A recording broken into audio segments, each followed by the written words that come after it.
El 23 de septiembre de 1963, 2 días antes del golpe que derrocó al presidente Juan Bosch, el país estuvo al borde de una confrontación bélica con Haití, cuyo presidente era François Duvalier.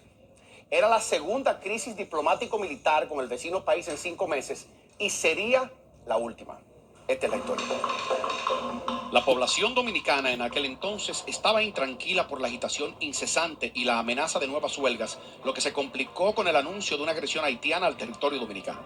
Parecía la culminación de un largo periodo de tensas relaciones que a finales de abril y comienzos de mayo culminara en un virtual estado de guerra entre los dos países.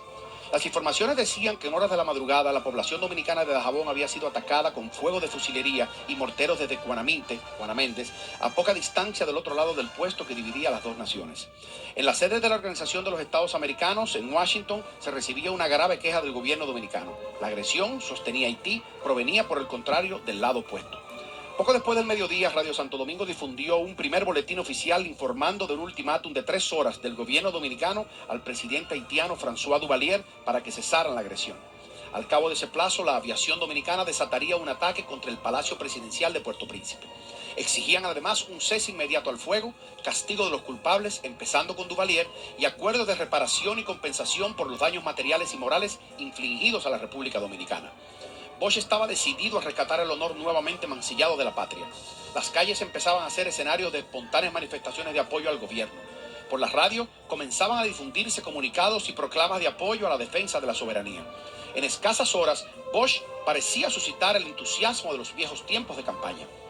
Bosch convocó a los jefes de las Fuerzas Armadas a una reunión. En el curso de la misma, ordenó al general Miguel Atila Luna, jefe de la Fuerza Aérea, que dispusiera de un avión militar para arrojar millares de volantes sobre Haití, cuyo texto había redactado de su puño y letra. Le ordenó además que preparara aviones para bombardear Puerto Príncipe a las 11 de la mañana.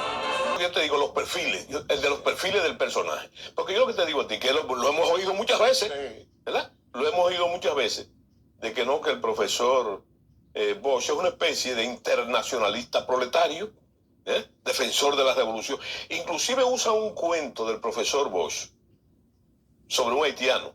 Dice, no, casi como si fuera pro-haitiano. No es así. No fue así. Y hay que decírselo a las nuevas generaciones, que nunca hemos estado más cerca de una guerra con Haití.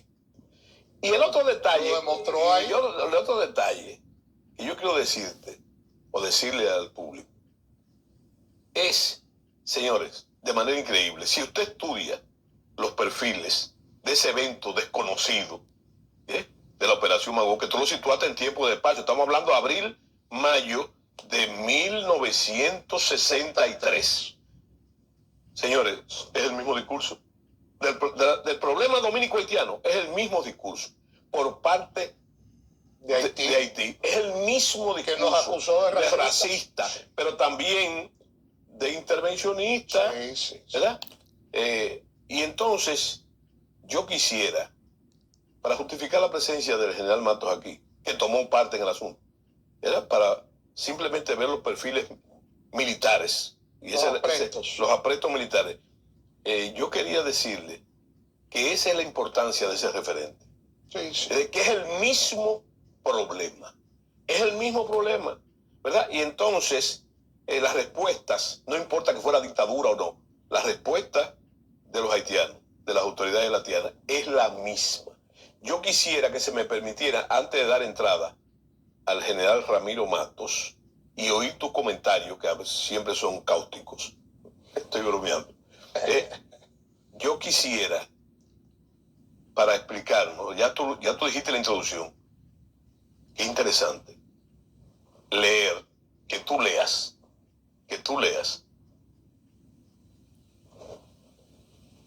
cómo el profesor Juan Bosch, por la cantidad de información que tiene eso, le da a conocer al pueblo dominicano el problema, que ya tú esbozaste, pero que tú fuiste tímido diciendo, en ese aspecto, no es una acusación, de que cuando tú dices la persecución de los familiares, estamos hablando que ellos violaron otras embajadas, los Totomacú, y asesinaron indiscriminadamente. Claro. Y cuando violaron el espacio, que hay que hacer ese señalamiento, cuando violaron el espacio de la soberanía territorial de la República Dominicana, en la embajada, fíjense, hay que situar lo que no fue el edificio. Se metieron en el patio y atacaron y ocuparon el patio. Estaban ocupando territorio de la República Dominicana. Hicieron un campamento. Hicieron un campamento ahí. Campamento. Exactamente.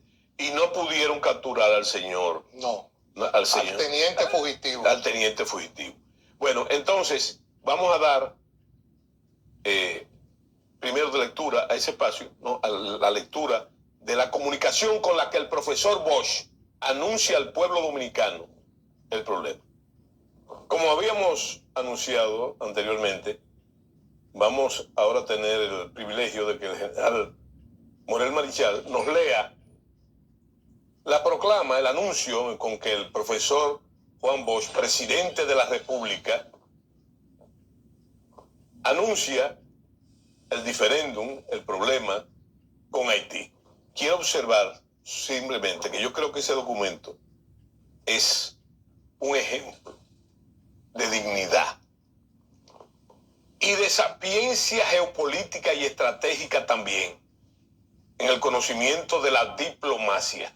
Recuerde que cuando se agotan los elementos diplomáticos, entonces entra. Y eso es lo que está haciendo el profesor. Cumpliendo con el protocolo. Con el protocolo, debidamente. Debidamente, ¿verdad? Yo creo que ni siquiera se puede argumentar como una amenaza, es una disuasión. Se cumple con lo que es la disuasión, lo que nosotros los militares llamamos la disuasión. Por favor, Marichal. El documento se lee: hemos sido insultados sin haber provocado nosotros el insulto.